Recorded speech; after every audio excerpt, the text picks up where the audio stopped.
Her mother-in-law gave her divorce papers during their anniversary party. Her response left everyone stunned. The elegant pink envelope trembled in Bethany's hands as 90 guests watched in stunned silence. Her mother-in-law Joyce stood there with a satisfied smile, having just delivered what she called an anniversary gift. Real divorce papers with Bethany and Andrew's names already printed on them. "Happy anniversary," Joyce had said with that cold smile that could freeze champagne mid-pour. "I think it's time for you to put an end to this facade of a marriage. Hey, my friend, hope you're doing well. Drop a comment and let me know how you're feeling about this story so far and where you are watching from. If you haven't yet already, please click that subscribe button because tomorrow I have an even more special story for you and I do not want you to miss it." Now, imagine being in Bethany's shoes for a moment. Picture yourself at what should be one of your happiest celebrations, surrounded by all people you care about, only to have someone who's supposed to love you hand you divorce papers like they're doing you a favor. Feel that moment when your heart drops into your stomach and the world seems to tilt sideways. Bethany Martinez Henderson had spent 5 years walking through a minefield disguised as family gatherings, trying to win over Joyce Henderson, and 5 years having those efforts explode in her face with surgical precision. From the moment Andrew first brought her home to meet his mother in their sprawling colonial house with its intimidating oil paintings and perfectly manicured gardens, the message was crystal clear. She would never, ever be good enough for Joyce's precious son. Joyce Henderson was a woman who could deliver a compliment that felt like a slap and offer help that felt like a trap. At 62, she was still strikingly beautiful in that polished, untouchable way that came from decades of privilege and the absolute certainty that she was better than everyone else. She wielded what Bethany came to think of as poisoned kindness. Gifts that were actually slights wrapped in expensive paper, compliments that carried barbs sharp enough to draw blood. Picture Christmas morning at the Henderson estate. Joyce would hand out gifts with the ceremony of a queen bestowing favors. Andrew would receive vintage cufflinks with stories about family legacy. His brother Tyler would get expensive golf clubs. Even Tyler's girlfriend of 3 months would receive a silk scarf from Hermes. Then Joyce would turn to Bethany with that smile that never reached her pale blue eyes. "And for you, dear," she'd say, handing over a clearance scarf from a department store, price tag still attached. The kind of gift that screamed afterthought, while Joyce stood there looking pleased with herself. But the cruelest weapon in Joyce's arsenal was her selective memory about Sarah Caldwell, Andrew's college girlfriend, who had dumped him via text message. Somehow, in Joyce's carefully curated version of history, Sarah had transformed into the perfect woman who got away. More elegant, more accomplished, more suitable for the Henderson family legacy. "Sarah always remembered to send me those lovely thank you notes," Joyce would mention casually. "Such beautiful handwriting. You can tell so much about a person's character from their handwriting." These comparisons would slip into conversations like poison and honey, calculated reminders that Bethany was second choice. A consolation prize who would never measure up to the ghost of a relationship that had ended badly years before she'd even met Andrew. Andrew saw glimpses of his mother's behavior, but like many sons caught between the woman who raised them and the woman they married, he was remarkably skilled at selective blindness. "Mom just needs time," he'd tell Bethany after particularly difficult family gatherings. "She'll come around once she gets to know you better." But Bethany's best friend Natalie saw right through Joyce's performance from the beginning. Natalie Torres was a corporate lawyer with sharp instincts and zero tolerance for manipulation. "That woman has decided you're the enemy," she'd warned after witnessing one of Joyce's performances. "She's playing a long game, trying to wear you down until you either leave Andrew or become so miserable that he leaves you." But Bethany kept trying, driven by stubborn hope that persistence would eventually break through Joyce's ice-cold exterior. She researched Joyce's interests, remembered every birthday, complimented her cooking, volunteered for family events. Nothing worked. If anything, her efforts seemed to annoy Joyce more, as if her persistence was somehow presumptuous. Think about how exhausting that would be. Imagine spending 5 years trying to win over someone who's determined not to like you. Picture yourself second-guessing every outfit, every word, all for someone who treats you like you're contaminating her precious family just by existing. As their 5th wedding anniversary approached, Bethany found herself genuinely excited. She mentioned to Andrew that she'd love to celebrate with a small backyard party. Maybe 20 close friends, string lights twinkling above their patio, barbecue and laughter under the stars. Simple, intimate, meaningful. That's when Joyce made her move. "Oh, darling," Joyce announced, appearing at their house the next day. "Andrew told me about your little anniversary celebration. 5 years is such an important milestone. We simply cannot do something small for such a significant occasion. Let me help plan this properly."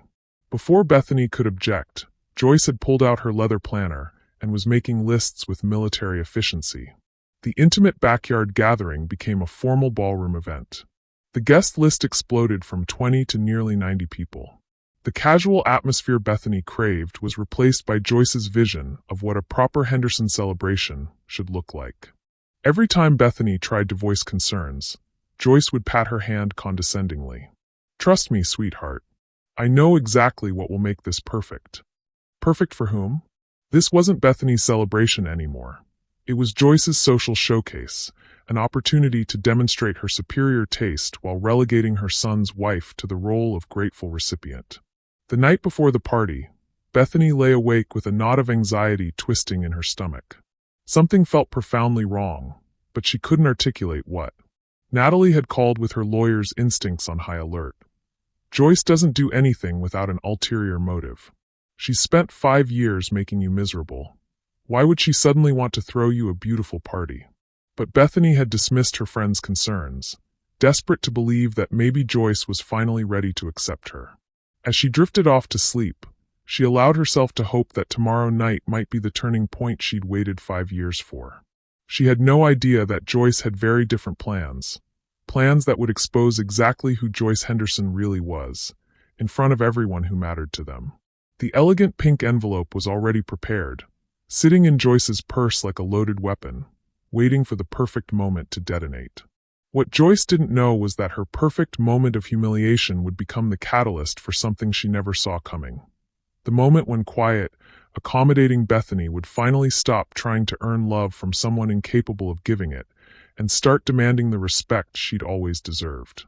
The morning of their 5th anniversary dawned crisp and clear, with golden sunlight streaming through the bedroom windows of Bethany and Andrew's modest but cozy home. Bethany woke with that familiar flutter of nervous excitement in her chest. The same feeling she'd had on their wedding day, mixed with an undertone of dread she couldn't quite shake. Andrew was already up, standing at their dresser in his boxers, carefully laying out his clothes for the evening.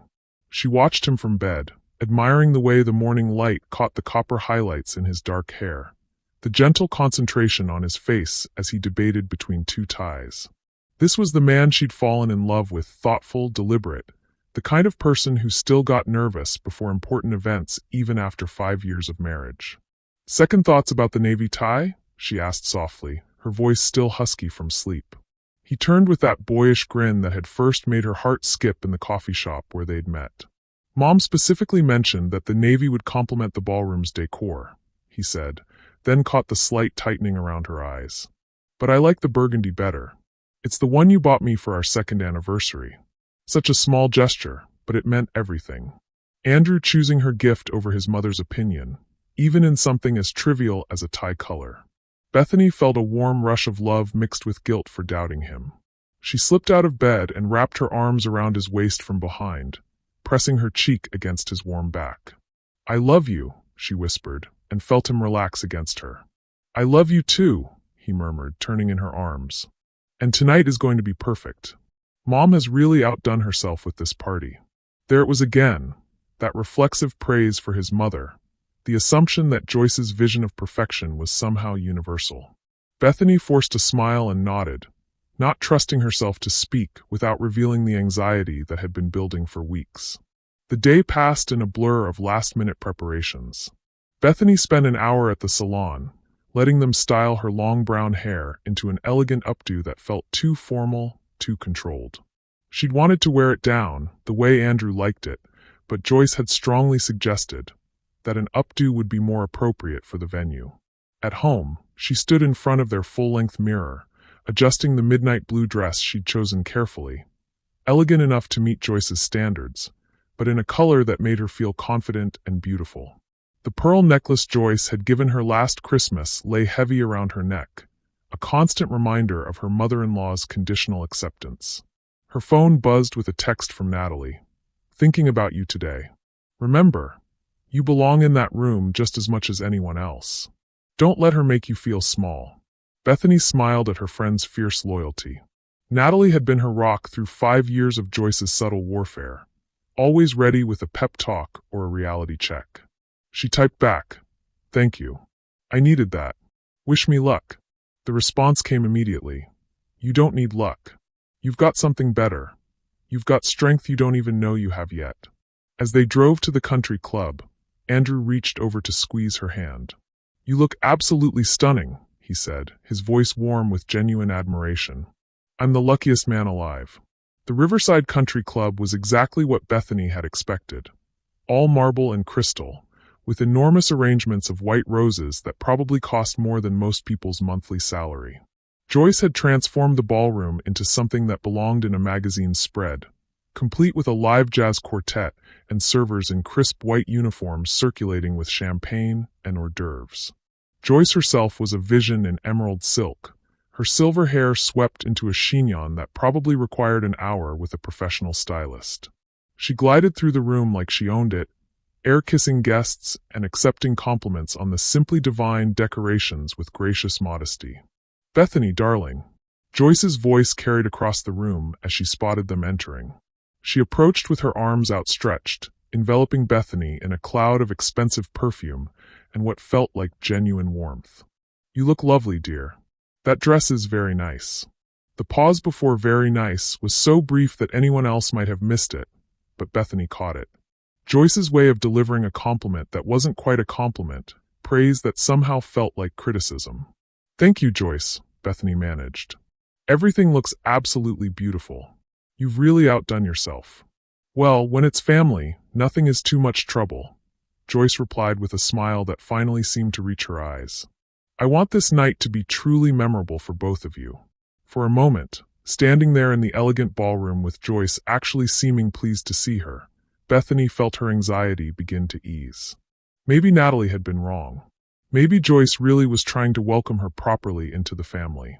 Maybe 5 years of subtle rejection had finally given way to acceptance. The first hour of the party passed in a pleasant haze. Guests complimented the venue, the food, the music. Andrew's relatives, who had always been politely distant, seemed warmer than usual. His Aunt Claire, who typically barely acknowledged Bethany's existence, actually initiated a conversation about her work as a graphic designer.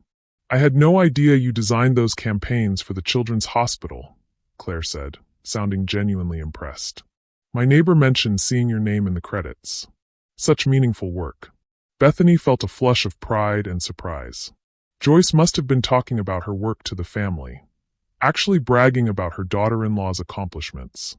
It was such an unexpected development that she found herself standing a little taller, smiling more easily as she moved through conversations with Andrew's extended family. Even Joyce's book club friends, the formidable trio of society ladies who typically looked through Bethany like she was invisible, seemed to actually see her tonight. They asked about her thoughts on the latest bestsellers, listened with apparent interest to her opinions, and one even complimented her earrings. A simple pair of pearl drops that had belonged to her grandmother. "Such classic taste," Mrs. Pemberton observed. "I always say you can tell a lady's breeding by her choice in jewelry." Bethany knew she should probably be offended by the implication about breeding, but tonight she was too relieved by the acceptance to care about the subtle classism. For the first time in 5 years, she felt like she might actually belong at a Henderson family gathering. Andrew was beaming as he worked the room, his arm around her waist, introducing her proudly to business associates and old family friends. "This is my beautiful wife, Bethany," he'd say, and for once, the people he introduced her to seemed genuinely pleased to meet her rather than politely tolerating her presence. The jazz quartet played softly in the background, creating an atmosphere of elegant sophistication that even Bethany had to admit was perfect for the occasion. The food was exquisite, delicate canapés and perfectly prepared hors d'oeuvres that melted on the tongue. The champagne flowed freely, loosening tongues and lifting spirits. Bethany found herself actually enjoying conversations with people she'd written off as Joyce's pretentious social circle. Dr. Hamilton, a retired professor from the university, engaged her in a fascinating discussion about the psychology of visual communication in advertising. Mrs. Chun, who ran several successful art galleries, asked thoughtful questions about her creative process, and even suggested they meet for coffee to discuss a potential collaboration. As she sipped her champagne and listened to genuine laughter echoing through the ballroom, Bethany felt something she hadn't experienced at a Henderson family event in all these 5 years. She felt relaxed. More than that, she felt welcomed, valued, like she was finally truly part of this family. Joyce appeared at her elbow just as she was finishing a particularly engaging conversation with Andrew's cousin Michael about sustainable design practices. "Having a wonderful time, dear?" Joyce asked, her hand resting lightly on Bethany's arm in what felt like genuine affection. "It's absolutely perfect, Joyce," Bethany said, and for the first time she meant it completely. "Thank you so much for putting all this together. I know how much work it must have been." "Family is worth any amount of effort," Joyce replied, her pale blue eyes twinkling in a way that seemed almost maternal. "I have something very special planned for later in the evening. A little surprise I've been working on just for you." The warmth in Joyce's voice, the genuine pleasure on her face, it was everything Bethany had dreamed of for 5 years. She felt tears prick at the corners of her eyes. "Joyce, I thank you. For everything. For tonight, for accepting me for Dash." "Oh, sweetheart," Joyce interrupted, patting her hand gently. "Don't get emotional yet. Save that for the surprise. Trust me, it's going to be a moment you'll never forget." As Joyce glided away to attend to other guests, Bethany touched the pearls at her throat and felt something she'd almost given up hoping for. She felt like Joyce's daughter-in-law. Not an intruder or a consolation prize, but a real member of this family who was valued and loved. She had no idea that every warm smile, every inclusive conversation, every moment of apparent acceptance had been carefully orchestrated. Joyce had spent weeks preparing for this night, calling in favors, coaching family members, setting the stage for what she considered her masterpiece. The elaborate party, the elegant venue, the suddenly welcoming family members. It was all part of Joyce's plan. Because the higher she could lift Bethany up tonight, the more devastating it would be when she tore her down in front of everyone. In her purse, the elegant pink envelope waited patiently, its contents ready to transform this evening of apparent triumph into Bethany's most humiliating moment. Joyce had learned long ago that the most effective cruelty came wrapped in kindness, that the deepest wounds were inflicted when the victim least expected them. Tonight, in front of 90 witnesses, she would finally rid her family of the woman she considered an unworthy interloper. And she would do it in a way that would ensure Bethany could never show her face at another Henderson family gathering again. The trap was set. The prey was unsuspecting. All that remained was choosing the perfect moment to spring it. As the evening reached its midpoint, Joyce stepped gracefully to the center of the ballroom, her champagne flute catching the light from the crystal chandeliers above. The jazz quartet sensed the shift in energy and gradually brought their current piece to a gentle conclusion, allowing the elegant notes to fade into expectant silence. "Ladies and gentlemen," Joyce's voice carried effortlessly across the room, trained from years of hosting charity galas and society functions. "If I could have your attention for just a moment." Conversations died away as 90 pairs of eyes turned toward her. She stood there in her emerald silk dress, every inch the gracious hostess, her smile radiant with what appeared to be genuine joy and maternal pride. Bethany felt Andrew's arm tighten around her waist as they moved closer to hear what his mother had to say. 5 years ago," Joyce began, her voice warm with emotion, "my son Andrew brought home a young woman who would change all of our lives forever." Her gaze found Bethany across the room, and her smile seemed to glow with affection. "Tonight, we celebrate not just their anniversary, but the beautiful addition Bethany has been to our family." Bethany felt her chest tighten with unexpected emotion.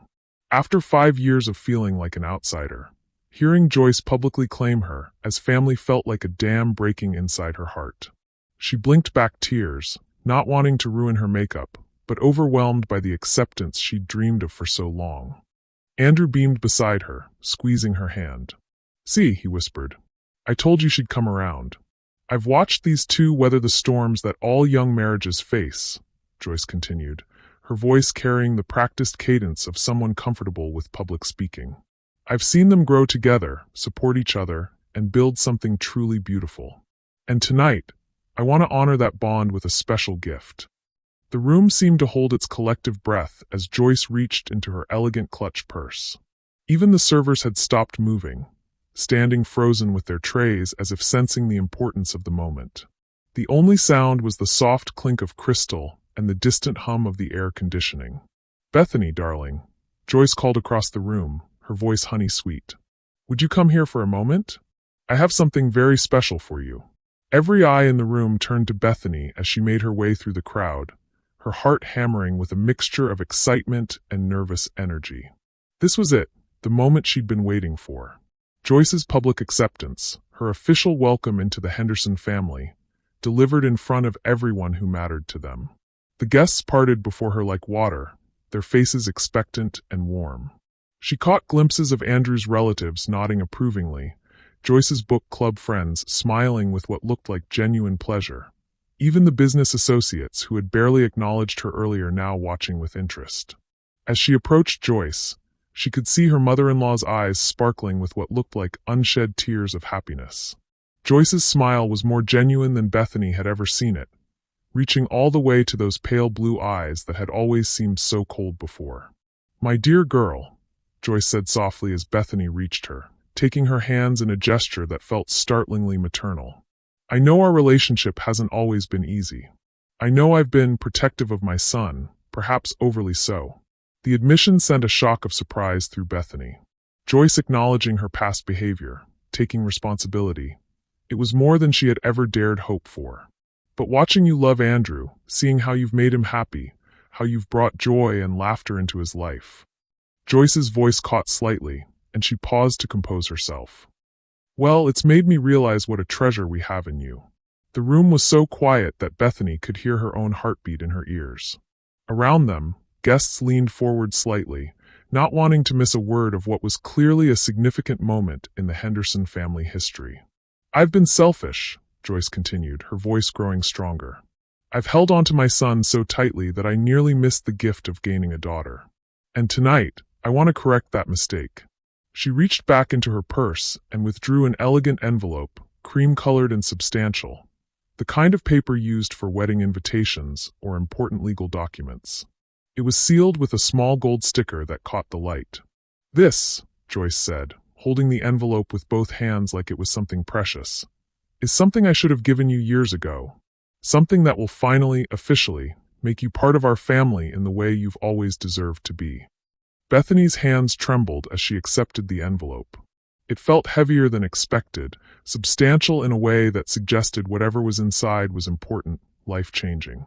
Around her, she could sense the crowd pressing closer, feel the weight of their attention and anticipation. "Go ahead, dear," Joyce encouraged, her voice soft with what sounded like genuine tenderness. "Open it." With careful fingers, Bethany broke the gold seal and slid the contents from the envelope. The papers were crisp and official-looking, with letterhead from what appeared to be a law firm. She unfolded them slowly, her eyes scanning the top of the first page to understand what she was looking at. The words hit her like a physical blow. Petition for dissolution of marriage. Her own name stared back at her in cold, impersonal type. Bethany Marie Martinez Henderson, petitioner. Below it, Andrew's full name. Andrew James Henderson, respondent. The document was professionally prepared, complete with case numbers and legal language that made it clear this wasn't some cruel joke or mock-up. These were real divorce papers. Legal documents that someone had actually paid an attorney to prepare. The blood drained from Bethany's face so quickly that she felt lightheaded. Her hands shook as she flipped through the pages, seeing sections for property division, spousal support, and custody arrangements for children they didn't even have. Every aspect of her marriage reduced to legal clauses and blank signature lines. "I don't," she whispered, her voice barely audible. "I don't understand." The silence in the room had taken on a different quality now, no longer expectant but stunned. She could feel the shift in energy, sense the confusion and growing discomfort of the guests who couldn't quite process what they were witnessing. Joyce's expression hadn't changed. That same warm, maternal smile remained perfectly in place, as if she had just handed her daughter-in-law a cherished family heirloom instead of legal documents designed to end her marriage. "Happy anniversary, sweetheart," Joyce said, her voice carrying clearly across the now-silent ballroom. "I think it's time for you to set my son free." The words hung in the air like a toxic cloud, seeping into every corner of the elegant room. Bethany stared at the papers in her hands, her mind struggling to process what was happening. Around her, she could hear the sharp intake of breath from multiple guests, the sound of someone's champagne flute hitting the marble floor. "Mom!" Andrew's voice cracked across the silence, sharp with shock and growing horror. "What the hell is this?"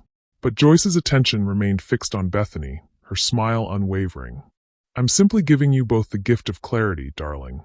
5 years is quite long enough for this little experiment, don't you think? You've had your fun playing house, but it's time to be realistic about what's best for everyone." The elegant ballroom, with its crystal chandeliers and perfect white roses, suddenly felt like a trap. 90 pairs of eyes boring into her, some with pity, others with curiosity, a few with barely concealed satisfaction at witnessing such spectacular drama. The jazz quartet stood frozen with their instruments, unsure whether to play or flee. Bethany's carefully styled updo, her midnight blue dress, her grandmother's pearl earrings. Everything that had made her feel confident and beautiful just moments before now felt like a costume she was wearing to her own execution. "These papers are real," she said, her voice stronger than she felt. It wasn't a question. Even through her shock, she could tell they weren't fake.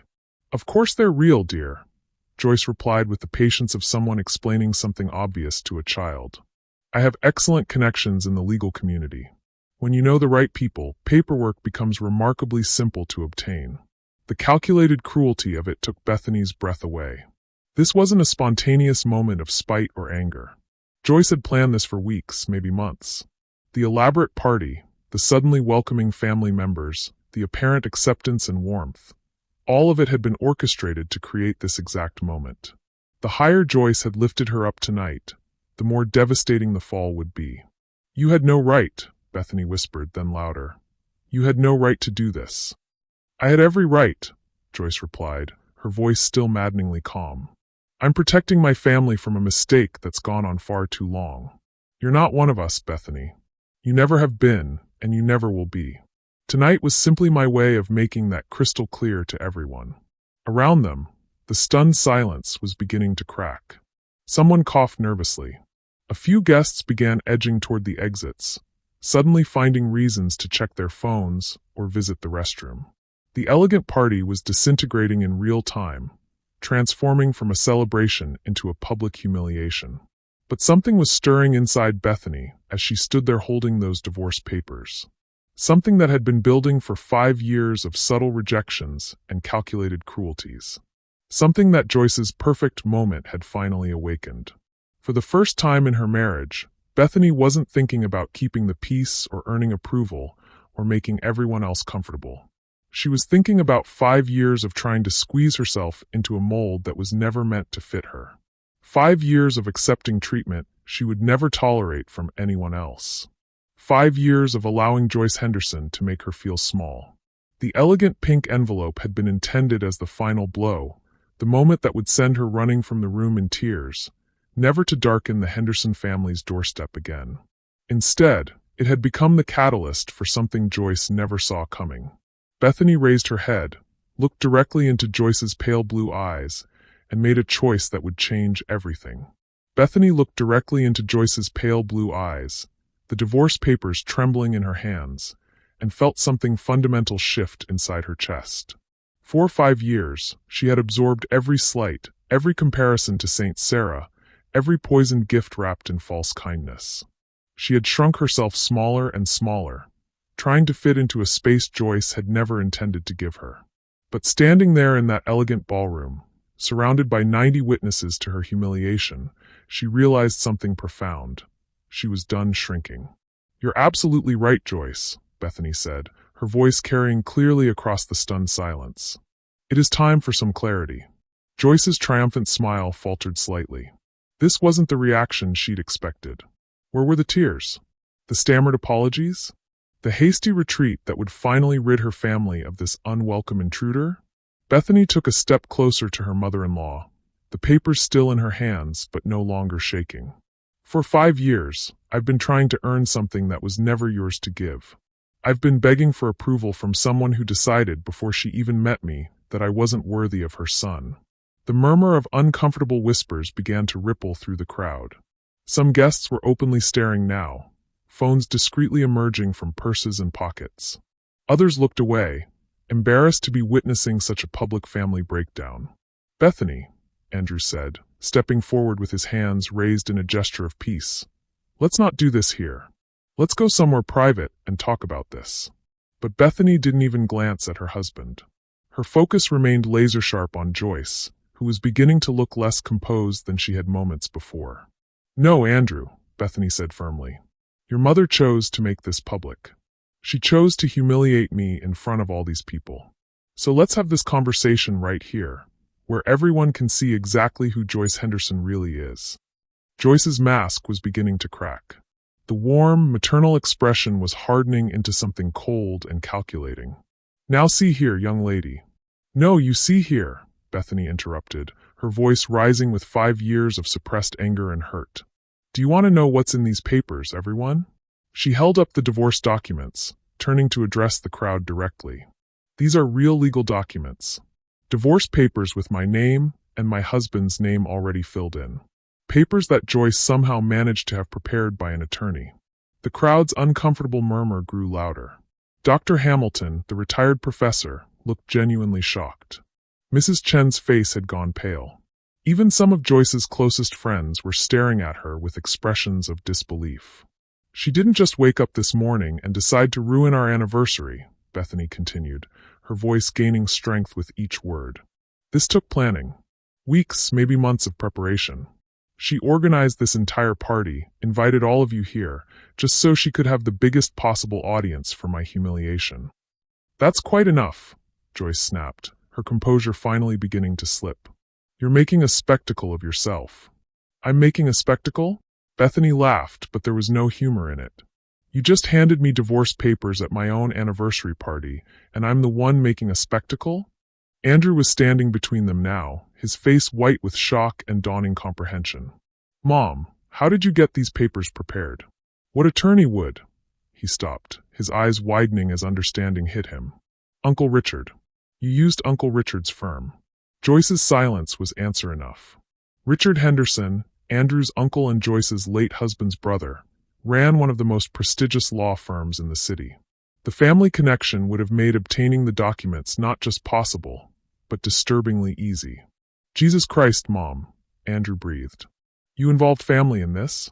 You had Uncle Richard prepare divorce papers for my marriage."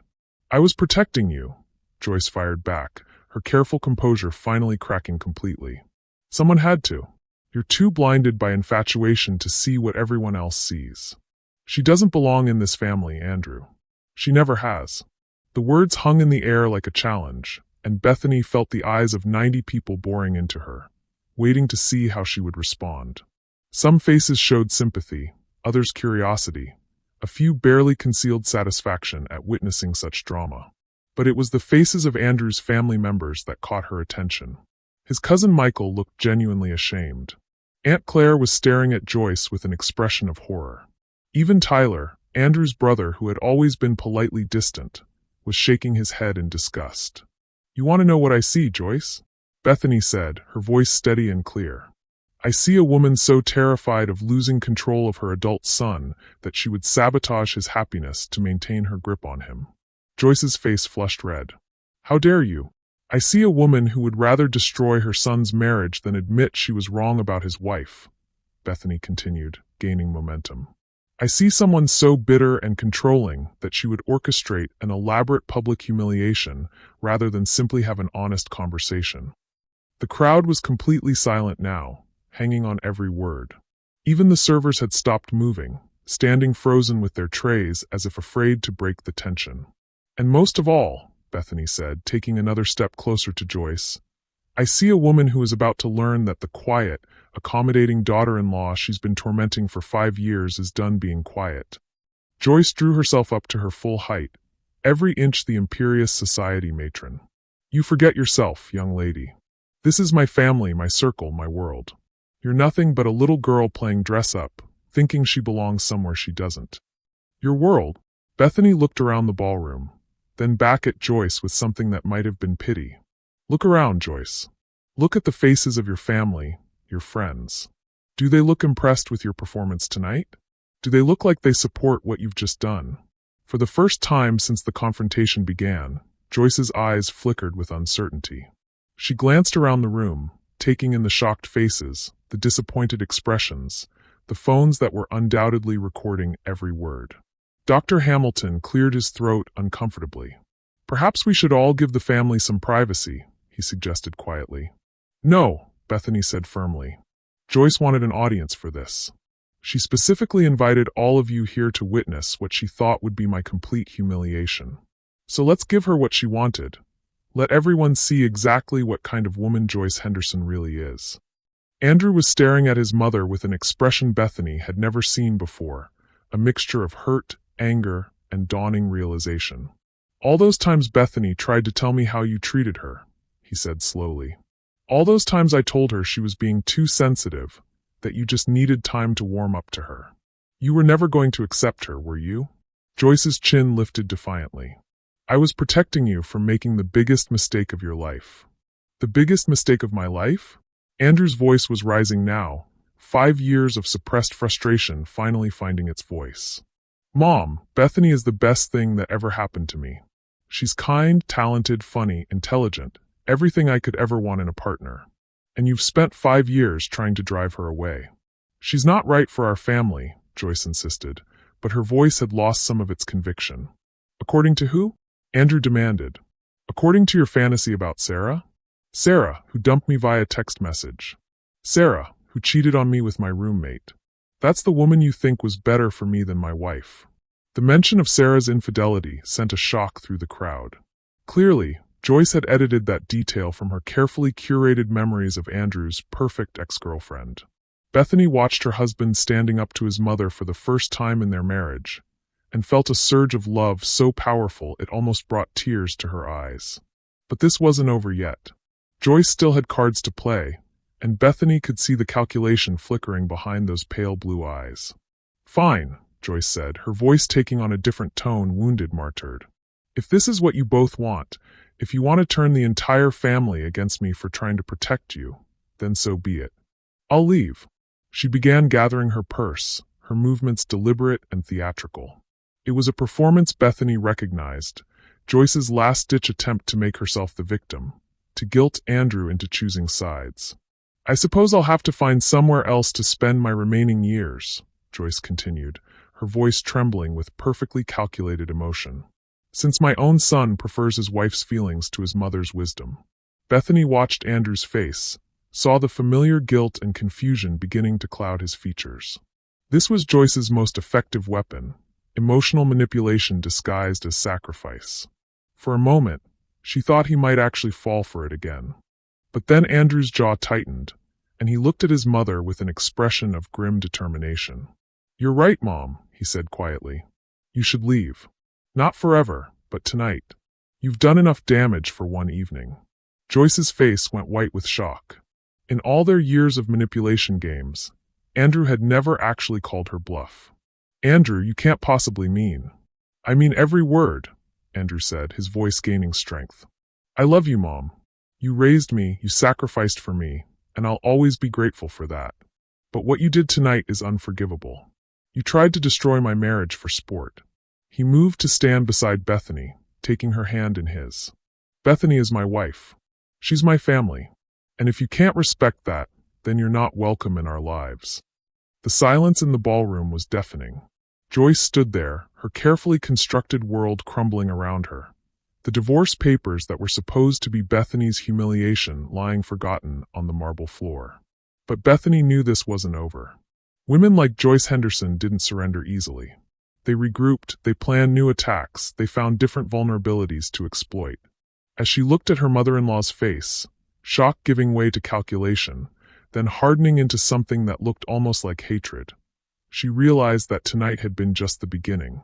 Joyce had declared war 5 years ago with subtle digs and poisoned kindness. Tonight, Bethany had finally chosen to fight back. But wars weren't won in a single battle, and Joyce Henderson was far from finished. Joyce Henderson stood in the center of the ballroom like a queen whose kingdom was burning around her. And for the first time in her 62 years, she looked genuinely rattled. The carefully orchestrated evening that was supposed to end with Bethany's humiliation and retreat had backfired spectacularly.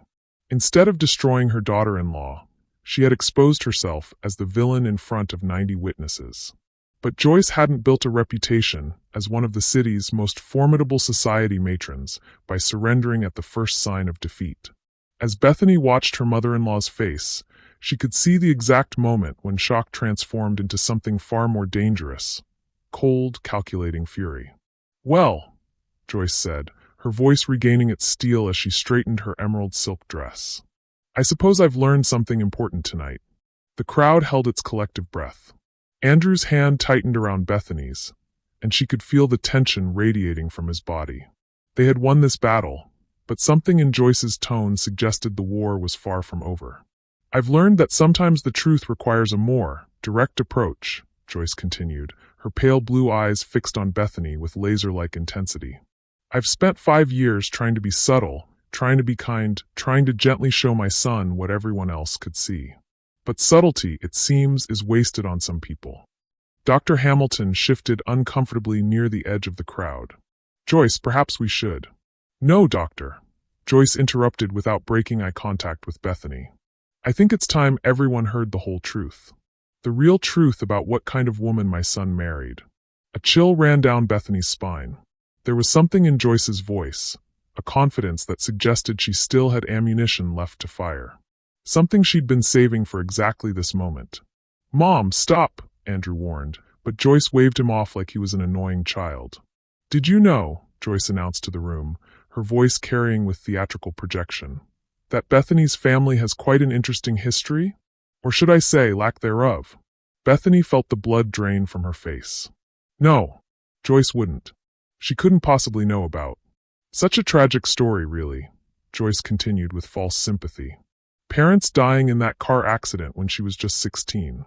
Leaving a young girl to be raised by her grandmother in that tiny apartment above the corner grocery store." The words hit Bethany like physical blows. Her parents' death wasn't a secret, but the way Joyce was wielding it, turning her tragedy into ammunition, felt like desecration of their memory. "Of course, there's more to the story," Joyce said, tilting her head with predatory interest. "Isn't there, Bethany? Things you've never told my son about those years before college." Andrew looked confused, turning to his wife with questioning eyes. "Beth, what is she talking about?" Bethany's mouth felt dry as desert sand. How could Joyce possibly know? She had buried those memories so deep, had worked so hard to build a new life, a respectable life. Only her grandmother had known the full truth, and Abuela had been dead for 3 years. "Nothing," Bethany whispered, but even she could hear how unconvincing it sounded. Joyce's smile was sharp as a blade. "Nothing? Is that what you call the shoplifting charges when you were 17? The arrest for vandalism? The mandatory community service that kept you out of jail?" The ballroom erupted in whispers. Bethany heard Andrew's sharp intake of breath, felt him take a small step away from her. She wanted to explain, to tell him about the anger and grief that had consumed her after her parents died, about the stupid mistakes she'd made when she was drowning in loss and rage. But Joyce wasn't finished. "And then there's the matter of college," Joyce continued relentlessly. "Such an inspiring story. The poor girl who worked her way through school. Except it wasn't just waitressing and tutoring, was it, dear?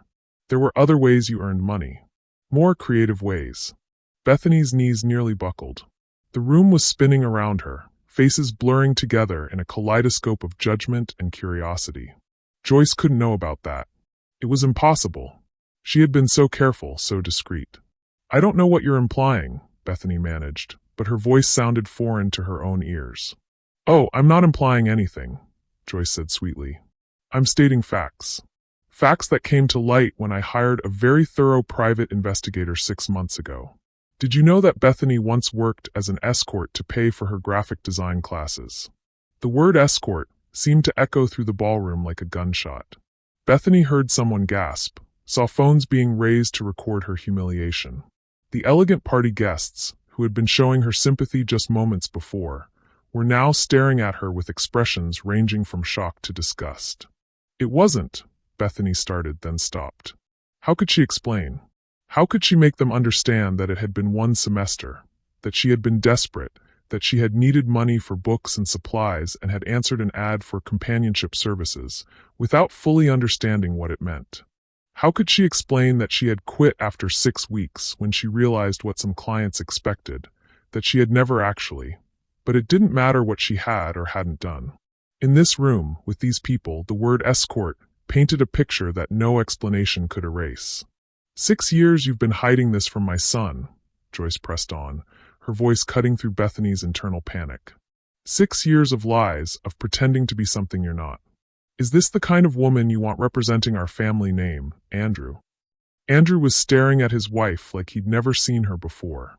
His face had gone pale, and she could see the questions racing behind his eyes. Not just about the escort work, but about everything. If she had hidden this, what else had she kept from him?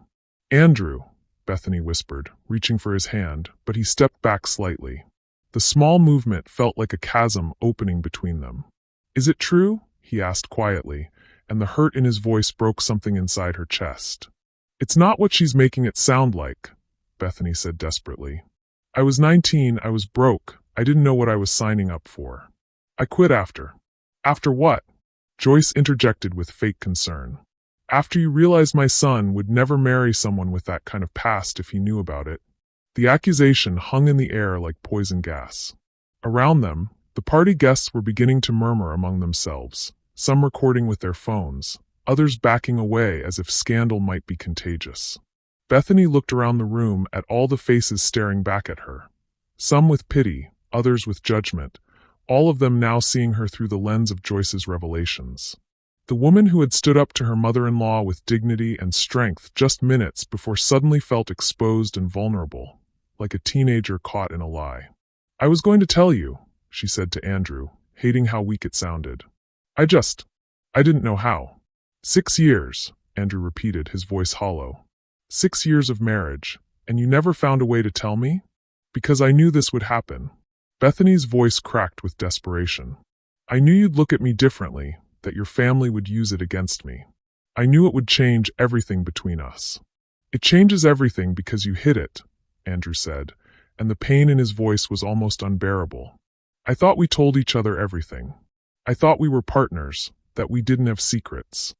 Joyce watched the exchange with satisfaction, like a predator that had finally cornered its prey. I'm sorry you had to learn the truth this way, darling, she said to her son, her voice dripping with false sympathy. But imagine if you'd had children with her. Imagine if this had come out then, when innocent little ones were involved. The mention of children, the children they'd been trying for, the family they'd dreamed of building together, felt like salt in an open wound.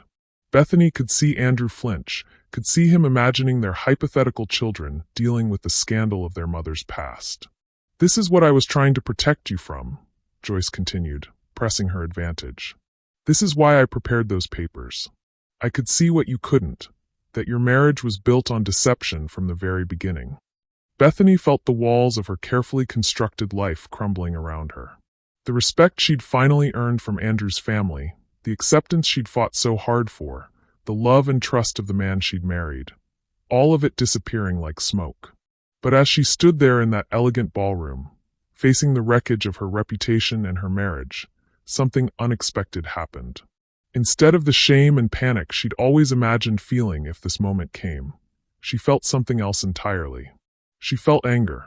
Pure, clean, righteous anger at a woman who would hire private investigators to dig up dirt on her own son's wife. Anger at someone who would weaponize a 19-year-old's desperate choices to destroy a marriage 6 years later. You hired a private investigator, Bethany said quietly, her voice cutting through Joyce's continued tirade about family reputation and appropriate choices. Joyce paused, momentarily thrown by the calm in Bethany's voice. I did what any responsible mother would do. You hired a private investigator to spy on your son's wife, Bethany repeated louder this time. You paid a stranger to dig through my past, to find ammunition you could use against me. She turned to address the crowd directly, many of whom were still recording with their phones. Ladies and gentlemen, you've heard Joyce's revelations about my past. Mistakes I made when I was 19 and desperate. But ask yourselves this: what kind of woman pays investigators to spy on her own family? The murmur in the crowd shifted slightly. Some of the faces that had been looking at Bethany with judgment were now glancing uncertainly at Joyce. What kind of mother, Bethany continued, her voice gaining strength, spends months planning to destroy her son's marriage at his anniversary party? What kind of woman keeps files on her daughter-in-law's past, waiting for the perfect moment to detonate them like bombs? Joyce's confident expression flickered. I was protecting. You were planning to destroy, Bethany cut her off. For 6 months, you've been sitting on this information, haven't you? 6 months of family dinners and birthday parties and holidays, all while you had a loaded gun pointed at my life. Andrew was staring at his mother with dawning horror. Mom, is that true? You've known about this for months. I was waiting for the right time, Joyce said defensively. I hoped Bethany would come to her senses and end the marriage herself, but when I didn't conveniently disappear, you decided to nuke my life in front of 90 people, Bethany finished. And you wonder why I never told Andrew?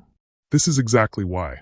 Because I knew that someone like you would turn the worst moments of my teenage life into weapons. She looked around the room one more time, at all the faces staring back at her, then turned to her husband. Andrew, I should have told you. I was wrong to keep it secret, and I'm sorry. But I want you to ask yourself something. In 6 years of marriage, have I ever given you reason to doubt my love or my loyalty? Have I ever been anything but honest with you about who I am now? Andrew's face was a mask of confusion and pain. I don't know what to think anymore. And that, Bethany realized, was exactly what Joyce had been counting on. Not just the scandal itself, but the doubt it would create, the questions it would raise about everything else in their marriage. Joyce had played her hand perfectly, and Bethany was standing in the ruins of her life, her marriage hanging by a thread, her reputation destroyed in front of people who would spread this story across the city by morning. But as she looked at her mother-in-law's triumphant face, Bethany made a decision that would surprise everyone in that ballroom, including herself. She wasn't going to run. She wasn't going to hide. And she sure as hell wasn't going to let Joyce Henderson win. The silence in the ballroom stretched like a taut wire, ready to snap at any moment. Bethany could feel the weight of 90 pairs of eyes on her, some filled with pity, others with barely concealed fascination at witnessing such spectacular personal destruction. The elegant chandeliers cast harsh shadows across faces that had been warm and welcoming just an hour ago, and now looked at her like she was a stranger who had crashed their exclusive party. Andrew stood frozen beside her, his face a portrait of confusion and betrayal. The man who had held her through nightmares, who had promised to love her through anything, was looking at her like he'd never seen her before. The hurt in his brown eyes was almost unbearable, but it was the doubt that was killing her. The way he kept glancing between her and his mother, as if trying to decide which version of reality to believe. 6 years, he said again, the words coming out like they physically hurt him. 6 years you looked me in the eye and never said a word. When we talked about our pasts, about our mistakes, about the people we used to be, you never mentioned any of this. Bethany's throat felt raw, as if she'd been screaming, though she'd barely raised her voice. Because I knew this would happen. I knew you'd see me differently, that it would change everything between us. Of course it changes things. Andrew's voice cracked with pain and frustration. Not because of what you did, I don't care about that. But because you didn't trust me enough to tell me. Because you made that choice for both of us. Joyce watched the exchange with the satisfaction of a chess grandmaster who had just achieved checkmate. She had planned this moment perfectly, not just the revelation itself, but the timing, the setting, the public humiliation that would make reconciliation almost impossible.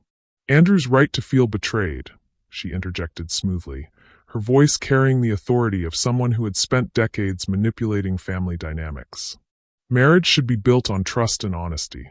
How can he believe anything else you've told him? The question hung in the air like poison, and Bethany could see it taking root in Andrew's mind. If she had hidden something this significant, what else might she be concealing? The doubt was spreading through his expression like ink through water. That's not fair, Bethany whispered, but even she could hear how weak it sounded. Fair. Joyce's laugh was sharp as breaking glass. Was it fair to trick my son into marrying you under false pretenses? Was it fair to let him defend you to his family for 5 years, not knowing what kind of woman he was really protecting? Around them, the crowd was beginning to fragment.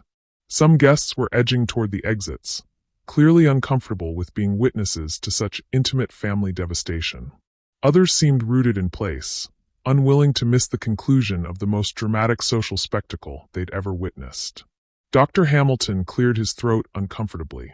Perhaps we should give the family some privacy. No, Joyce said firmly. This conversation needed to happen years ago. If it takes public accountability to finally bring the truth to light, then so be it.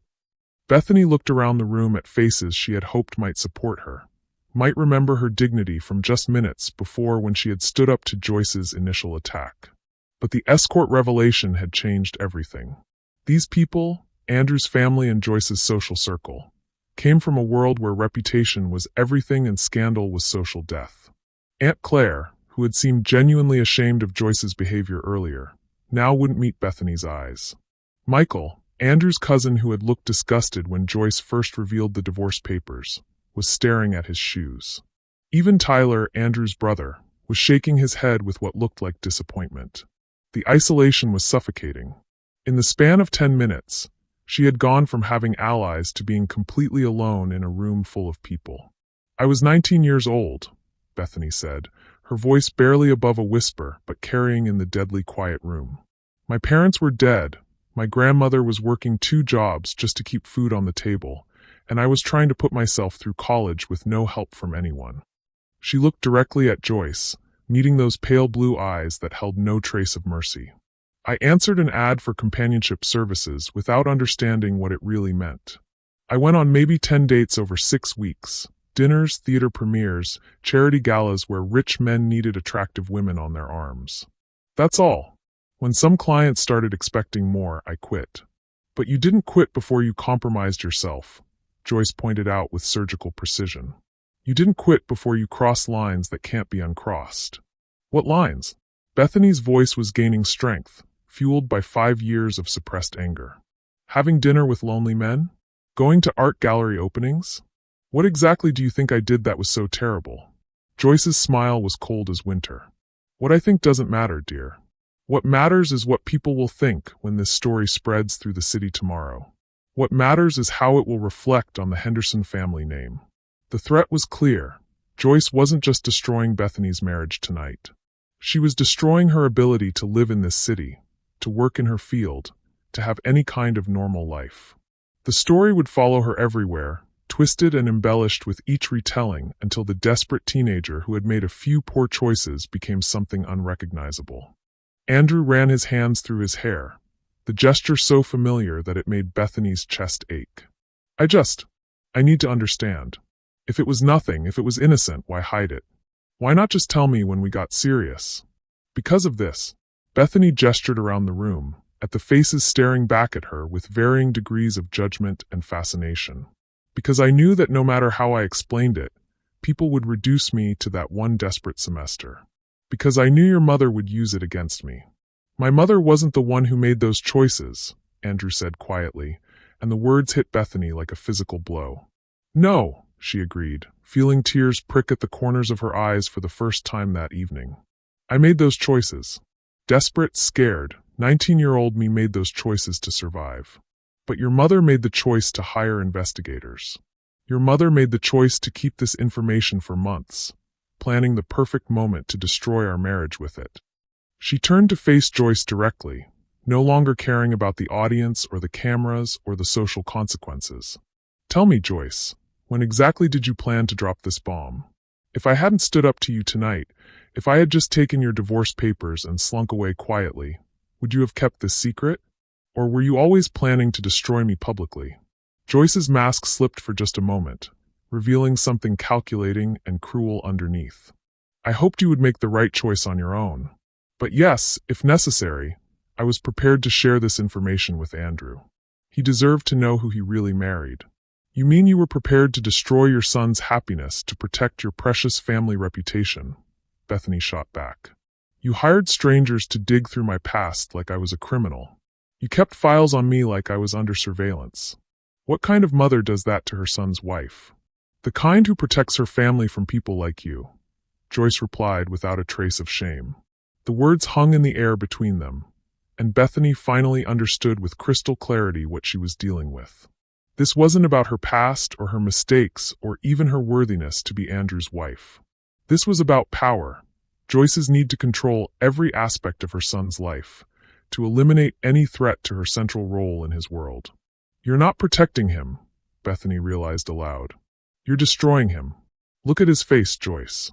Look at what you've done to your own son. Andrew was standing between them like a man caught in crossfire, his face pale and drawn with pain. The joy that had lit up his features earlier in the evening was gone, replaced by confusion and hurt and a bone-deep weariness that made him look years older. I can't do this, he said suddenly, his voice barely audible. I can't. I need time to think. I need space to figure out what any of this means. The words were like ice water in Bethany's veins. Andrew, please. I'm going to my brother's place tonight, he continued, not meeting her eyes. I can't look at either of you right now. He turned and walked away, pushing through the crowd of shocked guests without a word. The sound of his footsteps echoed off the marble floor until the ballroom doors closed behind him with a soft click that sounded like a gunshot in the silence. Bethany stood there in her midnight blue dress, surrounded by 90 people who had witnessed her complete humiliation, and felt more alone than she had since her parents died. The man she loved was gone, her reputation was in ruins, and Joyce Henderson was looking at her with undisguised triumph. Well, Joyce said pleasantly, adjusting her purse on her shoulder. I think that went rather well. The casual cruelty of the comment, delivered in the wake of her son's obvious pain, finally broke something inside Bethany. The last thread of hope she'd been clinging to, that maybe there was something redeemable in this woman, some maternal instinct that actually cared about Andrew's happiness, snapped completely. Joyce had won this battle. She had succeeded in driving a wedge between Bethany and Andrew, in isolating her from the family, in destroying her reputation in front of everyone who mattered. But as Bethany stood there in the ruins of her life, she realized something that Joyce had failed to consider. She had nothing left to lose. And that made her more dangerous than Joyce could possibly imagine. The guests were beginning to murmur among themselves, phones appearing to capture the aftermath of the drama. Someone was probably already posting on social media, spreading the story beyond the confines of the ballroom. By tomorrow, half the city would know about Andrew Henderson's wife and her scandalous past. But Bethany was done caring about reputation, done caring about what these people thought of her, done caring about earning acceptance from a family that would never truly give it. Joyce thought she had destroyed her. Instead, she had freed her. You're right, Joyce, Bethany said, her voice carrying clearly across the silent ballroom.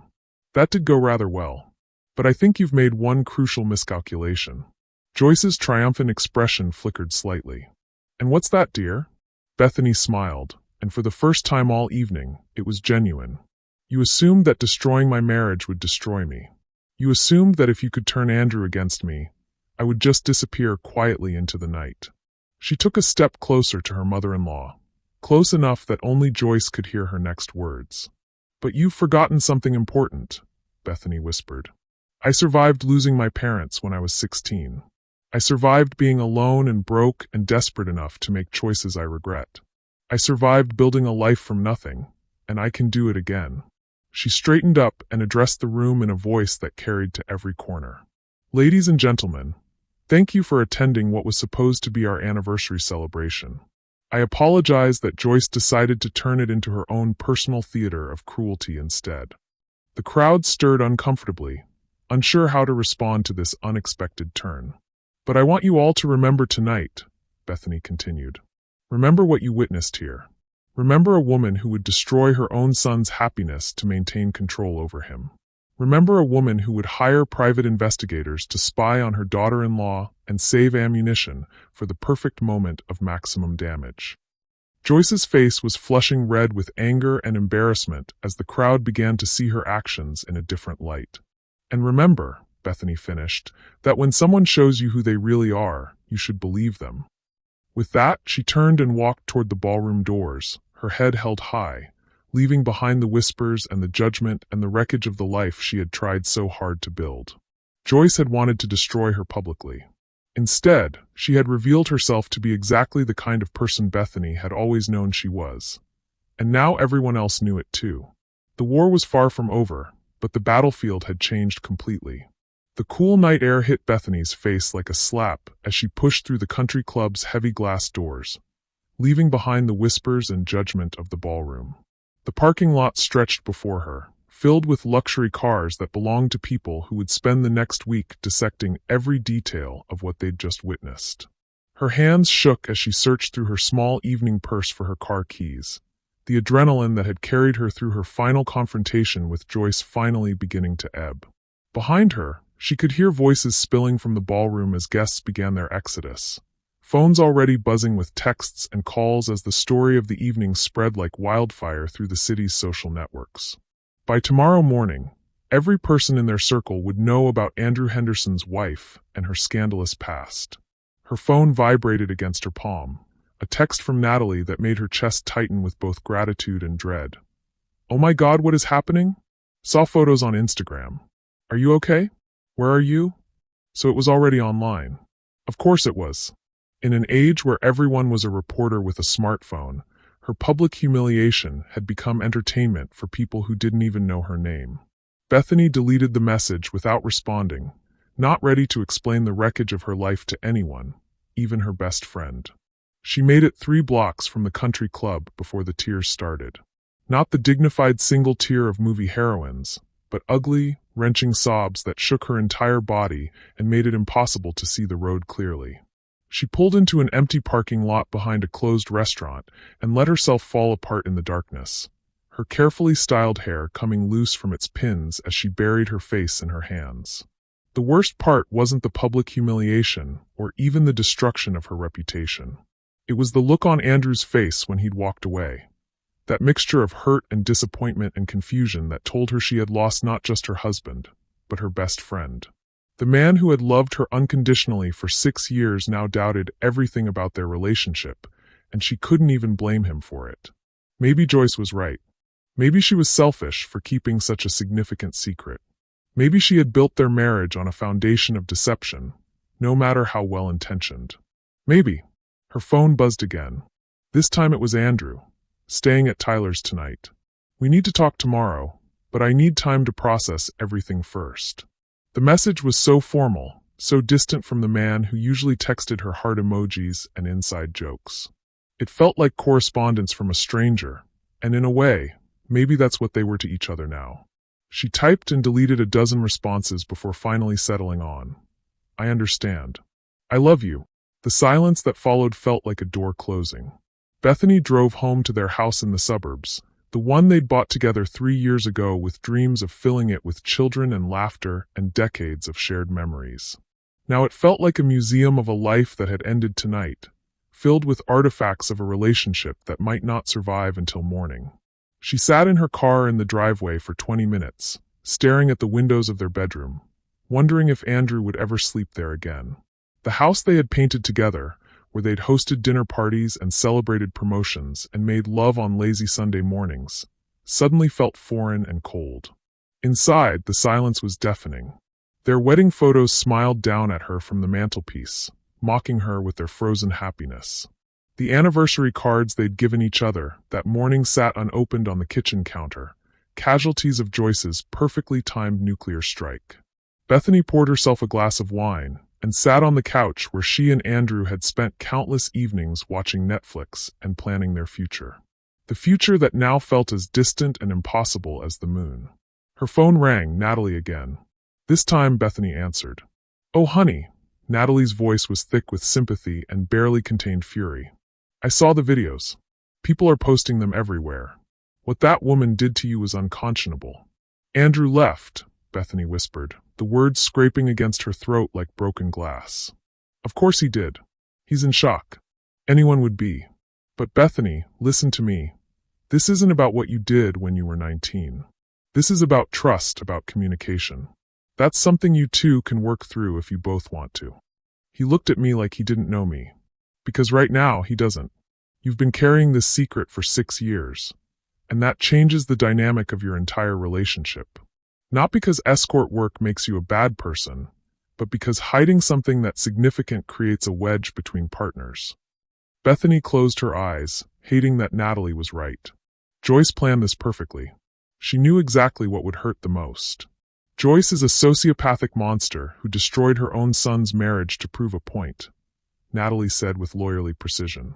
But that doesn't change the fact that you and Andrew have some serious talking to do.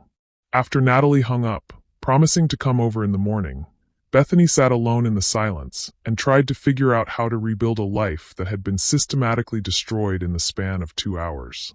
Her marriage was hanging by a thread. Her reputation in the city was ruined. Joyce had won so completely that surrender seemed like the only rational option. But as the night wore on and the shock began to fade, something else began to crystallize in Bethany's mind. A memory from her childhood, from the dark days after her parents died when she thought the world had ended. Her grandmother, Rosa, had sat with her in their tiny apartment above the grocery store and told her something in her accented English. "Honey, sometimes life burns everything down around you. But you know what grows best in burned ground? New things. Stronger things. Things that couldn't grow in the old soil." Joyce thought she had destroyed Bethany by exposing her past. But what if the opposite was true? What if being stripped of everything she'd been trying to protect had actually set her free? For 6 years, she had lived in fear of this exact moment. Fear of judgment, of rejection, of losing the life she'd worked so hard to build. But now that the worst had happened, now that all her secrets were exposed and her reputation was in ruins, she realized something profound. She was still here. Still breathing. Still capable of choosing what came next. Joyce had played her trump card, revealed her nuclear weapon, and Bethany was still standing. The next morning brought a flood of missed calls and text messages.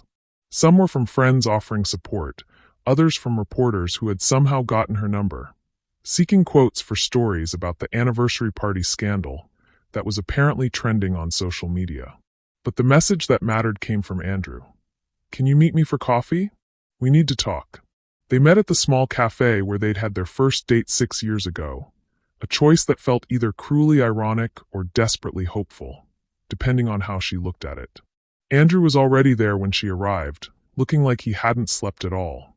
His hair was disheveled, his clothes wrinkled, and there were dark circles under his eyes that made her heart ache. "I've been thinking all night," he said without preamble as she sat down across from him. "About us, about what happened, about what it all means." Bethany wrapped her hands around her coffee cup to stop them from shaking. "Andrew, Let me finish," he interrupted gently. "Please. I need to say this." She nodded, bracing herself for the conversation that would either save their marriage or end it definitively. "What you did when you were 19 doesn't change how I feel about you," he said, and she felt a spark of hope flicker to life in her chest. "You were desperate and alone and trying to survive. I understand that. Hell, I respect that you found a way to put yourself through college when you had no help from anyone." The hope grew brighter, but his next words dimmed it again. "But the fact that you couldn't trust me with the truth, that hurts more than I know how to handle. 6 years, Beth. 6 years of me thinking we told each other everything, that we were completely honest with each other. How do I know what else you might be hiding?" "There's nothing else," she said desperately. "Andrew, I swear to you, there are no other secrets. This was the only thing, and I only kept it hidden because I was terrified of losing you." "But that's just it," he said, his voice thick with pain. "You made that choice for both of us. You decided I couldn't handle the truth, that I would judge you or leave you. You didn't give me the chance to prove that I would love you no matter what." The accusation hung between them like a chasm, and Bethany knew he was right. In trying to protect their relationship, she had damaged it in ways she was only now beginning to understand. "I was wrong," she admitted, tears spilling down her cheeks. "I was a coward and I was wrong. But Andrew, please don't let your mother destroy what we have. Don't let her win." His face hardened at the mention of Joyce. "This isn't about my mother. This is about us, about trust, about the foundation our marriage is built on." "Your mother hired private investigators to spy on me," Bethany pressed. "She kept this information for months, waiting for the perfect moment to use it as a weapon. She orchestrated last night specifically to destroy our marriage. Doesn't that matter to you? Of course it matters, Andrew snapped, anger flashing in his eyes for the first time. I'm furious with her. What she did was manipulative and cruel and unforgivable. But that doesn't change the fact that she was able to do it because you gave her the ammunition. The words hit Bethany like a physical blow, all the more painful because they contained a grain of truth she couldn't deny. They sat in silence for a long moment, the weight of 6 years of love and partnership battling against the fresh wounds of betrayal and deception. So where does that leave us? Bethany asked finally. Andrew ran his hands through his hair in that familiar gesture, and when he looked up, she could see the answer in his eyes before he spoke. I don't know, he admitted. I love you, Beth. I've loved you since the day we met, and that hasn't changed. But I don't know if love is enough to rebuild trust. I don't know if we can come back from this. The spark of hope flickered and died, leaving Bethany feeling hollow and empty. So you're choosing her. After everything she did, after the way she manipulated and planned and destroyed, you're choosing your mother over your wife. I'm not choosing anyone, Andrew said quietly. I'm choosing to take time to figure out what I really want, what I can live with, what kind of future we could have together. He stood up, leaving money on the table for both their coffees. I'm going to stay at Tyler's for a while. I need space to think, and you probably do too. As he walked away, Bethany realized she was facing the impossible choice Joyce had engineered from the beginning. Fight for a marriage that might already be over, or walk away with whatever dignity she had left. But as she sat alone in the cafe where their love story had begun, she made a decision that would surprise everyone who thought they knew her. She wasn't going to choose between those options. She was going to create a third one.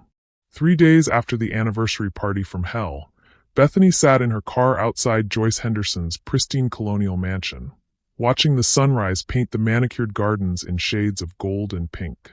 She had spent those 3 days in careful preparation, making phone calls, gathering information, and planning her next move with the methodical precision of a general preparing for the final battle of a long war. The past 72 hours had been a whirlwind of revelations that would have broken the woman she'd been a week ago. Social media was still buzzing with videos and photos from the anniversary party, complete with hashtags like #anniversarydrama and #escortwife that made her stomach churn. Local news stations had picked up the story, painting it as everything from a cautionary tale about secrets in marriage to a scandal involving one of the city's most prominent families. But something unexpected had happened in the aftermath of her public destruction. People had started reaching out. Not just friends offering support, but strangers who had seen the videos and recognized something familiar in her story. Women who had survived their own moments of desperation, who had made difficult choices in impossible circumstances, who understood that survival sometimes required compromises that comfortable people could never comprehend. A journalist had called yesterday, wanting to interview her for a piece about class warfare and the weaponization of women's pasts. A victims' rights advocate had reached out, offering legal support if she wanted to pursue harassment charges against Joyce.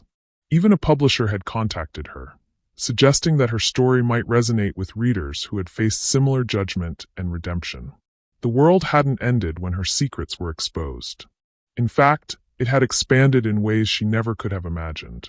But more importantly, she had spent those 3 days conducting her own investigation into Joyce Henderson's past, using the same private investigator the woman had hired to spy on her. And what she had discovered was going to change everything. Her phone buzzed with a text from Natalie. Are you sure about this? Once you drop this bomb, there's no going back. Bethany typed back, I'm sure. It's time Joyce learned what it feels like to have her secrets exposed. At exactly 9 o'clock, she walked up the flagstone path to Joyce's front door and rang the bell. The housekeeper who answered looked surprised to see her, but Joyce's voice carried from the morning room. Let her in, Maria. I've been expecting her. Joyce was sitting in her sun-filled breakfast nook, dressed in a silk blouse and pearls, looking every inch the refined society matron. She was reading the newspaper, probably savoring the coverage of Bethany's downfall, and sipping coffee from delicate china that probably cost more than most people's monthly salary. Bethany, dear, Joyce said without looking up from her paper. I wondered when you might come crawling back. Have you come to beg me to convince Andrew to take you back? Because I'm afraid that ship has sailed. Actually, Bethany said, settling into the chair across from her mother-in-law without being invited, I came to have a conversation about privacy, family secrets, and the interesting things private investigators can uncover when they're properly motivated. For the first time since Bethany had arrived, Joyce looked up from her newspaper. There was something in her daughter-in-law's tone that she didn't recognize, a confidence that hadn't been there before, a dangerous edge that made her pale blue eyes narrow with suspicion. I have no idea what you're talking about, Joyce said carefully. Bethany smiled and pulled a manila folder from her purse, laying it on the table between them like a gauntlet. Interesting thing about private investigators, Joyce. Once you hire one, it's remarkably easy to hire another one, especially when you're motivated by righteous anger and have nothing left to lose. Joyce's coffee cup rattled slightly as she set it down. You're bluffing. Am I? Bethany opened the folder and began spreading photographs and documents across the antique table. Let's see what we have here. Financial records, medical reports, legal documents. Oh, and some particularly interesting photographs from about 30 years ago. Joyce's face had gone pale, but she maintained her composure. I don't know what kind of game you think you're playing. The same game you played with me, Bethany interrupted. The same game where we dig into someone's past and expose their most vulnerable moments for maximum damage. The same game where we judge people for choices they made when they were desperate and alone. She held up a photograph that made Joyce's breath catch audibly. This is you, isn't it? About 30 years ago, when you were married to Andrew's father, but having an affair with his business partner, Richard Hartwell. The silence in the morning room was deafening. Joyce stared at the photograph, clearly taken by a private investigator, that showed a much younger version of herself in an intimate embrace with a man who was definitely not her husband. That's impossible, Joyce whispered. Those photographs were destroyed years ago. Were they? Bethany's voice was silky with satisfaction. Because private investigators are remarkably good at finding things people thought were buried forever. Just like you found information about my college years. She pulled out another document. This is interesting too. Medical records showing that you had an abortion in 1994, which would be about 9 months after this affair began, and about 6 months before Andrew's father died in that convenient car accident.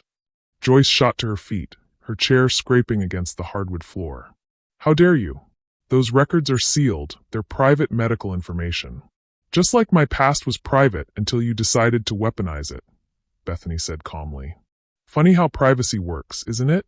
It only matters when it's your secrets being exposed. What do you want? Joyce demanded, her mask of refined composure finally cracking completely. I want you to understand exactly what you did to me, Bethany said, rising to face her mother-in-law across the table littered with evidence of Joyce's own hidden past. I want you to feel what it's like to have your most vulnerable moments turned into weapons against you. She picked up another document. This is a copy of the blackmail letters you received from Richard Hartwell after your husband died. Apparently, he wanted a bigger cut of the insurance money and threatened to reveal your affair to the police investigating the car accident. Joyce's legs seemed to give out, and she sank back into her chair. How could you possibly have found? The same way you found out about my escort work. Money, connections, and a complete lack of moral boundaries when it comes to invading someone's privacy. Bethany's voice was steel wrapped in silk. Did you know that Richard kept copies of everything? Letters, photographs, even recordings of your phone conversations? His widow was very helpful when my investigator explained what we were looking for. The implications hung in the air between them. Joyce's affair, her abortion, the suspicious timing of her husband's death, the blackmail that followed. All of it was documented. All of it was provable. And all of it would destroy not just her reputation but potentially land her in prison if the right authorities decided to reopen the case. You're just like me, Bethany continued, her voice almost conversational. You made desperate choices when you were trapped in an impossible situation. You had an affair because your marriage was loveless and your husband was abusive. Yes, I know about the hospital visits you claimed were from accidents. You terminated a pregnancy because you couldn't risk having another man's child. And when Richard started blackmailing you, you found a way to make the problem disappear permanently. I never, Joyce started, but Bethany cut her off. "I'm not judging you for any of it," she said, and her voice carried a gentleness that surprised them both. "I understand what it's like to be desperate, to be trapped, to make choices you never thought you'd have to make. The difference between us is that I was 19 and trying to pay for college. You were 45 and orchestrating your husband's death." The accusation hung between them like a loaded gun. Joyce's face had gone gray, and her hands were shaking as she clutched the edge of the table. "What do you want?" she whispered again. Bethany began gathering the documents and photographs, sliding them back into the folder with deliberate care. "I want you to call your son. I want you to tell him that you were wrong about me, that you were acting out of jealousy and control rather than love. And I want you to promise that you will never interfere in our marriage again. And if I don't," Bethany's smile was sharp as a blade, "then I release all of this information to the same reporters who covered our anniversary party drama. I give it to the police detective who investigated your husband's death and always suspected it wasn't really an accident. And I make sure that every person in your precious social circle knows exactly what kind of woman Joyce Henderson really is." Joyce stared at her daughter-in-law with something that might have been newfound respect mixed with absolute terror. "You've changed," she said quietly. "Yes, I have," Bethany agreed. "You tried to destroy me by exposing my past, but all you did was free me from caring what people like you think. You made me realize that I don't need your approval or your acceptance or your permission to exist in this family." She stood up, tucking the folder under her arm. "I survived losing my parents. I survived being alone and desperate, and I survived your psychological warfare for 5 years. Did you really think that exposing one semester of poor choices would break me?" Joyce looked up at her, and for the first time in 5 years, there was no condescension or calculation in her eyes. Only the recognition that she had underestimated her opponent completely. "You have until 5 o'clock today to call Andrew," Bethany said, heading for the door. "After that, I start making some calls of my own." She paused in the doorway and looked back at the woman who had spent 5 years trying to drive her from the family. "Oh, and Joyce, the next time you want to destroy someone's life, you might want to make sure your own past can survive the same scrutiny." As she walked back to her car, Bethany felt something she hadn't experienced in years: the intoxicating rush of complete and total victory. Joyce had played her nuclear option, and not only had Bethany survived it, she had turned it into the very weapon that would ensure her enemy's defeat. Her phone was already ringing as she reached her car. Andrew's name appeared on the screen, and when she answered, his voice was tight with confusion and something that sounded like hope. "Beth, Mom just called me. She said some things that I never expected to hear from her. About you, about us, about her own behavior over the years. What did you do?" Bethany smiled as she started the engine, feeling lighter than she had in years. "I gave your mother a taste of her own medicine. And apparently, she didn't like the flavor. Can you come over to Tyler's? I think we need to talk. Really talk this time." "I'll be right there," she said, and for the first time in days, her voice carried the warmth and love that had been missing since that terrible night. As she drove toward what might be the conversation that saved her marriage, Bethany realized that Joyce had been right about one thing. She had changed. The woman who had spent 5 years shrinking herself to fit into someone else's expectations was gone, replaced by someone who knew her own worth and refused to accept less than she deserved. Joyce had tried to destroy her by exposing her past. Instead, she had forged her into something stronger, something unbreakable, something that would never again allow anyone to make her feel small. 6 months later, Bethany stood in the doorway of their newly redecorated living room, watching Andrew hang their wedding photos back on the wall. They had taken them down during the dark weeks after the anniversary party, when neither of them was sure their marriage would survive Joyce's nuclear strike. Now, seeing those images of their younger selves, full of hope and unaware of the trials ahead, felt like welcoming old friends back home. "A little to the left," she said, smiling at the familiar sight of her husband's tongue poking out slightly in concentration as he adjusted the frame. "Perfect?" he asked, stepping back to examine his work. "Perfect," she confirmed, wrapping her arms around his waist from behind. It was a gesture that had once been automatic, but now carried the weight of intention, of choosing each other daily rather than simply existing together. The months since that terrible night had been a journey neither of them could have anticipated. The immediate aftermath had been brutal: sleepless nights of honest conversation, therapy sessions that left them both emotionally drained, and the slow, careful work of rebuilding trust that had been shattered in a single evening. But they had done the work. Both of them. Andrew had moved back home 3 weeks after Bethany's confrontation with Joyce, but their reconciliation hadn't been the romantic reunion of movie endings. It had been messy and complicated, full of difficult conversations about secrets and trust, and the different ways they each approached vulnerability. "I understand why you kept it secret," he had said during one of their late-night talks, his voice raw with exhaustion and honesty. "But I need you to understand why the secrecy hurt more than the actual truth. It wasn't about judging your past. It was about feeling like you didn't trust me with all of you." Those conversations had been the hardest thing Bethany had ever done, harder even than facing Joyce's public humiliation. Because this wasn't about defending herself against an enemy. This was about examining the ways she had unknowingly damaged the person she loved most. "I was so afraid of losing you that I nearly lost you anyway," she had admitted, tears streaming down her face. "I thought I was protecting us, but I was really just protecting myself from having to trust you completely." The therapy had helped. Dr. Sarah Chun, ironically sharing a first name with Andrew's sainted ex-girlfriend, though neither of them mentioned it, had guided them through the complex process of rebuilding their foundation. She had helped them understand that secrets in marriage weren't just about the information being hidden, but about the walls they created between partners. "Trust isn't just about believing your partner won't betray you," Dr. Chun had explained during one session.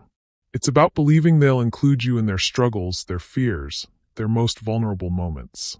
When we hide parts of ourselves, even for loving reasons, we deny our partners the chance to love all of us." The work had been painful but transformative. Andrew had learned to recognize the ways his mother's manipulation had damaged not just Bethany, but his ability to see clearly and stand up for his wife. Bethany had learned that vulnerability wasn't weakness, but the cornerstone of genuine intimacy. And Joyce. Joyce had disappeared from their lives as completely as if she had never existed. True to her word, she had called Andrew that day after Bethany's visit, delivering a carefully scripted apology that was clearly motivated by terror rather than genuine remorse. She had admitted to hiring the private investigator, acknowledged that her behavior toward Bethany had been inappropriate, and announced that she would be spending an extended period at her sister's house in Arizona to reflect on her actions. That had been 6 months ago. Andrew had received exactly 2 phone calls from her since then, brief, awkward conversations that carefully avoided any mention of Bethany or the events of that terrible night. Joyce's social circle had mostly closed ranks around her. The whispers about inappropriate behavior and family troubles had followed her into exile. Bethany had never revealed the evidence she'd gathered about Joyce's past. The folder of photographs and documents remained locked in their home safe, a nuclear deterrent that she hoped would never need to be deployed. Joyce's absence was punishment enough, and Bethany had discovered that revenge was far less satisfying than simply being free of her tormentor's influence. The story of their anniversary party had eventually faded from social media, replaced by newer scandals and fresher drama. But the experience had changed Bethany in ways that went far beyond her relationship with Andrew. She had started speaking publicly about her experience, not as a victim seeking sympathy, but as a survivor advocating for other women who had faced similar judgment and redemption. Her first article, published in a national women's magazine, had been titled "The Weaponization of Women's Pasts: How Shame Became a Tool of Control."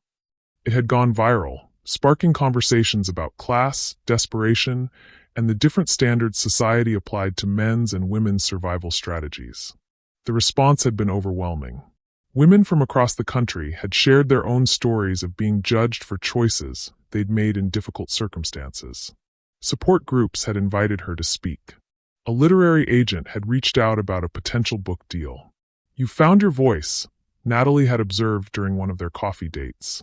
"Joyce thought she was destroying you, but she actually freed you to become who you were always meant to be." Andrew had been incredibly supportive of Bethany's newfound advocacy work, even when it meant reliving painful memories or facing public scrutiny. He had accompanied her to speaking engagements, held her hand during difficult interviews, and defended her fiercely against the occasional online troll who tried to shame her for her past. "I'm proud of you," he had said after her appearance on a morning talk show discussing economic desperation and survival sex work. "You're turning your pain into purpose, and that takes incredible courage." Their marriage had emerged from the crisis stronger, but different. They were more intentional now, more careful with each other's hearts, more committed to the daily work of choosing love and trust over fear and self-protection. The doorbell rang, interrupting Bethany's thoughts. Andrew went to answer it, returning with a large envelope from a courier service. "What is it?" Bethany asked, noting the return address from a prestigious publishing house in New York. Andrew's grin was answer enough before he spoke. "I think it's the contract for your book." Bethany's hands trembled as she opened the envelope, scanning the legal documents that would make her story available to millions of readers who might need to hear that survival didn't have to mean shame, that mistakes didn't define worth, that it was possible to rebuild after everything fell apart. From Escort to Advocate, a memoir of survival, shame, and speaking truth. She read the proposed title aloud. "God, is that really my life?" "It's your life now," Andrew said, pulling her close. "The life you chose to build after someone tried to tear down the one you were hiding behind." As evening fell, they sat on their back porch with glasses of wine, watching the sunset paint their garden in shades of gold and pink. It was the kind of quiet, intimate moment Bethany had originally envisioned for their anniversary celebration, before Joyce had hijacked it and transformed it into something unrecognizable. "Do you ever wonder what would have happened if your mother hadn't done what she did?" Bethany asked, her head resting on Andrew's shoulder. "Sometimes," he admitted. "But honestly, I think we would have kept limping along with that secret between us, pretending everything was fine while it slowly poisoned our foundation. In a twisted way, she might have saved our marriage by forcing us to confront what we'd been avoiding." "That's very mature of you," Bethany said with a smile. "I still fantasize about sending copies of those photos to her book club." Andrew laughed, the sound carrying across their peaceful garden. "Maybe save that for our 10th anniversary." As the stars began to appear in the darkening sky, Bethany felt a contentment she had never experienced in their old life. The satisfaction of being completely known and loved anyway, of having no more secrets to guard or facades to maintain. Her phone buzzed with a text from an unknown number. "Saw your interview on Channel 7. Thank you for speaking for those of us who couldn't speak for ourselves. You're changing lives. A survivor in Seattle." Messages like that had been arriving daily since she'd begun sharing her story publicly. Each one reminded her that Joyce's attempt to destroy her had actually unleashed something powerful into the world. A voice for women who had been silenced by shame. A beacon for those still trapped in cycles of secrecy and self-judgment. "I got another one," she said, showing Andrew the message. "How many is that this week?" 47, she said, still amazed by the number. 47 women who felt brave enough to reach out because they heard their story and mine. "Joyce thought she was exposing your weakness," Andrew observed. "Instead, she revealed your strength to the world." As they prepared for bed that night, Bethany caught sight of herself in their bathroom mirror. The woman looking back at her bore little resemblance to the person who had stood trembling in that ballroom 6 months ago, holding divorce papers and feeling her world collapse around her. This woman stood straighter, spoke louder, took up more space in the world. This woman had scars but wore them like badges of honor rather than marks of shame. This woman had learned that the only approval she truly needed was her own, and that authentic love couldn't exist alongside hidden truths. Her phone rang as she was brushing her teeth. A call from her agent about a potential television interview that could reach millions more women with her message of survival and redemption. "Of course," she said, accepting the opportunity without hesitation. When someone shows you who they really are, believe them. But more importantly, when life shows you who you really are, believe that too. Andrew wrapped his arms around her as she hung up the phone, and she could see both their reflections in the mirror. Older now, marked by struggle but not broken by it, still choosing each other every day. "I love you," he said, the words carrying all the weight of their journey back to each other. "I love you too," she replied, and for the first time in their marriage, the words carried no hidden reservations, no secret fears, no walls between their hearts. Outside their window, the city hummed with the stories of millions of people navigating their own struggles, their own secrets, their own moments of choice between hiding and healing. Somewhere out there, other women were making desperate decisions in impossible circumstances. Somewhere else, other people were learning to weaponize shame against those they claimed to love. But here, in this house that had witnessed their destruction and resurrection, Bethany and Andrew were living proof that it was possible to survive the worst thing you could imagine and build something beautiful from the wreckage. The folder in their safe would remain locked, its secrets contained not out of fear but out of choice. Joyce's exile would continue not because of blackmail, but because some people earned their isolation through their actions. And tomorrow, Bethany would wake up ready to continue the work of turning her pain into purpose, her survival into service, her story into a bridge for others walking the same difficult path from shame to strength. Joyce had tried to destroy her by exposing her past. Instead, she had freed her to own her story, speak her truth, and change the world one conversation at a time. The war was over. Love had won. And the future stretched ahead of them, full of possibility and completely free of secrets. Have you ever had someone try to use your past against you, or felt like you had to hide parts of yourself to be accepted? How did you find the courage to stand up for who you really are? Tell us about your own experiences in the comments below. I love reading all of them, and subscribe for more stories that will change how you see the world.